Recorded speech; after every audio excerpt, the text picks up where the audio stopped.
Music Studio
Perkenalkan, kami dari Fakultas Keguruan dan Ilmu Pendidikan Universitas Lambung Mangkurat, program studi pendidikan ekonomi. Di sini kami akan menjelaskan tentang bisnis kue sarang semut dengan dosen pengampu Dr. Ananda Setiawan, MPD. Kami dari kelompok 8 yang beranggotakan Ahmad Firdaus dengan NIM 23101133100017. Nama saya Rahman Nuriska dengan NIM 23101132200015. Nama saya Revalina Selvemima dengan NIM 23101133200013. Latar belakang masalah. Pada saat ini kebutuhan akan konsumsi makanan bertambah. Seiring kemajuan zaman, banyak yang meninggalkan makanan tradisional dan beralih ke beberapa makanan modern. Dengan meningkatnya pertumbuhan, maka setiap individu maupun kelompok menginginkan adanya inovasi dari produk makanan, tetapi menginginkan makanan yang lezat dan bergizi. Yang kedua yaitu rumusan masalah. Rumusan masalahnya yaitu yang pertama, bagaimana cara membuka usaha kue sarang semut yang baik dan benar. Kedua, bagaimana cara mengatasi persaingan usaha bisnis yang semakin ketat saat ini. Yang ketiga, bagaimana cara untuk agar kita meraih kesuksesan dalam berbisnis kue sarang semut ini. Terus yang ketiga yaitu visi dan misi. Visi usahanya yaitu menciptakan usaha dengan kualitas yang terbaik. Misi usahanya memberikan pelayanan yang terbaik kepada konsumen. Kemudian ada tujuan. Tujuan dari kue sarang semut ini yaitu memenuhi kebutuhan konsumen, menciptakan peluang usaha baru, menerapkan kemampuan berwirausaha, memunculkan bakat untuk berbisnis dan mendapatkan penghasilan. Kemudian yaitu ada manfaat di bidang ekonomi, yaitu keuntungan yang cukup besar. Manfaat bagi pemilik menjadikan pengalaman dalam berbisnis, dan manfaat bagi masyarakat yaitu memenuhi kebutuhan makanan. Kemudian ada profil organisasi. Profilnya yaitu nama usahanya kue sarang semut. Kemudian pemiliknya yaitu ada Ahmad Firdaus, Revalina Selvemima, dan Rahman Nuriska. Jenis usahanya itu kuliner dan alamatnya di Jalan Stadion Lambung Mangkurat, Gang Supono 49. Profil organisasinya itu penanggung jawabnya Ahmad Firdaus, sekretarisnya Revalina Selvemima, dan bendaharanya Rahman Nuriska. Kedua yaitu aspek finansial. Yang pertama itu ada permodalan, modal pribadi sebesar 854.000 dan modal pinjaman sebesar 2.100.000. Jadi total modalnya ada 2.954.000.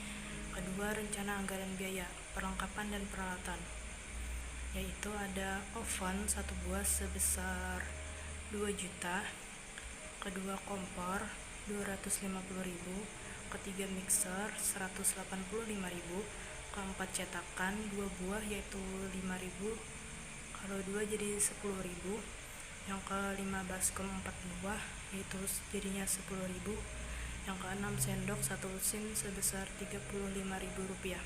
Jadi totalnya ada 2.490.000.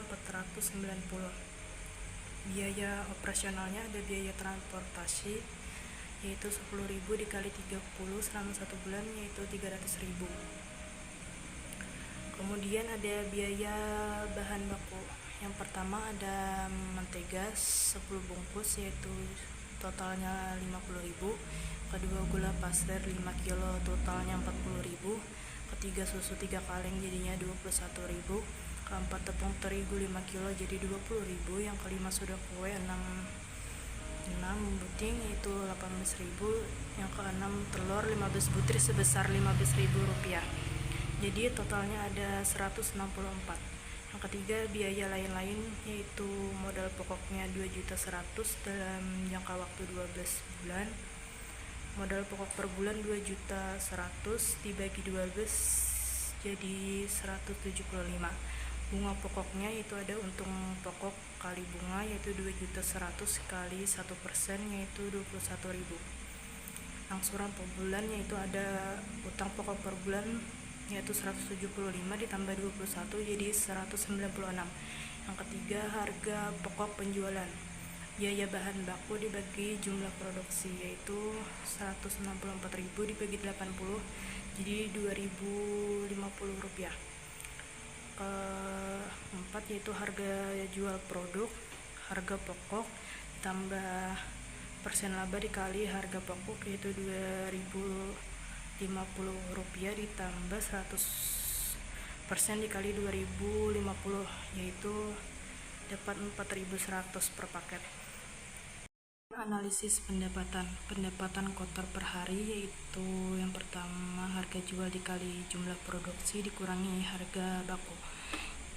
Jadi 4.100 dikali 80 dikurang 164 sama dengan 164.000. Yang kedua pendapatan kotor per bulan yaitu 164 dikali 80 dikurang 300 jadinya Rp12.820. Yang ketiga pendapatan kotor per tahun yaitu 12.820 dikali 12 dikurang 2.490 yaitu sisanya 151.350. Pendapatan bersih per tahun yaitu pendapatan kotor per tahun dikurang cicilan bank kali 12 yaitu totalnya jadi 148.998 juta. Pendapatan bersih per bulan yaitu 12.416.500. Pendapatan bersih per hari yaitu 41.500. Analisis persaingan usaha. Yang pertama, strength atau kekuatan. Cake karamel ini sangat lezat, berbeda dengan cake yang lainnya, dan berinovasi terbaru. Bukan hanya rasanya saja yang lezat, namun aromanya pun sangat menggoda. Yang kedua, weakness atau kelemahan. Cake karamel ini tidak tahan lama, sehingga setelah beberapa hari, rasa dan aromanya menjadi berbeda, bahkan tumbuh jamur pada setiap permukaan cake. Yang ketiga, opportunity atau peluang. Cake karamel ini akan sangat berpeluang masuk di hati para konsumennya. Cita rasa yang menggoda menjadi daya tarik utama konsumen untuk mencobanya. Yang keempat, treatment atau ancaman. Cake karamel sangat mudah untuk memasuki pasar, namun seiring dengan bertambahnya waktu, maka bahan baku bisa melambung tinggi yang dapat menjadikan kerugian. Analisis pasar. 1. Target pasar. Usaha ini berlokasi di tempat yang strategis. Yang kedua, persaingan. Yang ketiga, sasaran pembeli, semua kalangan masyarakat. Strategi pemasaran. Yang pertama, produk. Produk yang kami pasarkan adalah jenis kue basah yang kami desain dengan inovasi yang agak berbeda dengan yang lainnya. 2. Tempat.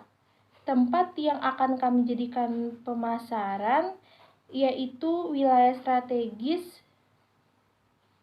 agar pemasaran bisa laku cepat. Yang ketiga, harga. Harga yang kami tawarkan cukup terjangkau, sesuai dengan harga yang sudah beredar di pasaran dengan kualitas makanan teruji. 4. Promosi.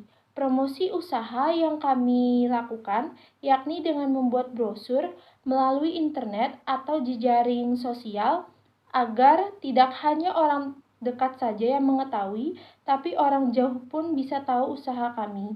5. Distribusi. Distribusi produk kami melalui pedagang warungan maupun keliling agar masyarakat cepat tahu tentang produk yang kami pasarkan. Metode pelaksanaan program. Metode pengumpulan data mencatat segala jenis aktivitas dan kendala-kendala apa saja yang dapat menghambat kelancaran usaha. Penjualan atau pemasaran produk setelah selesai segala aktivitas kuliah biasanya dilakukan dari sore hingga malam hari. Pembagian hasil kerja keuntungan dibagi rata. Rencana usaha. Rencana jangka pendek menambah pengalaman kerja di dalam usaha bisnis dan meningkatkan reaktivitas. Rencana jangka menengah menjadi seorang pengusaha muda yang sukses. Rencana jangka panjang meningkatkan mutu atau kualitas dari usaha saya ini. Penutup. Semoga proposal ini dapat diterima dan dapat bermanfaat bagi kita semua. Tidak lupa kami mengucapkan syukur kepada Tuhan Yang Maha Esa karena atas segala rahmat dan hidayatnya kami dapat menyelesaikan proposal bisnis saya. Dan tidak lupa pula kami ucapkan terima kasih kepada semua pihak yang telah ikut membantu dalam pembuatan proposal ini. Semoga saran dan kritik dapat menjadi acuan atau pelajaran bagi saya semua untuk dapat menjadi lebih baik. Music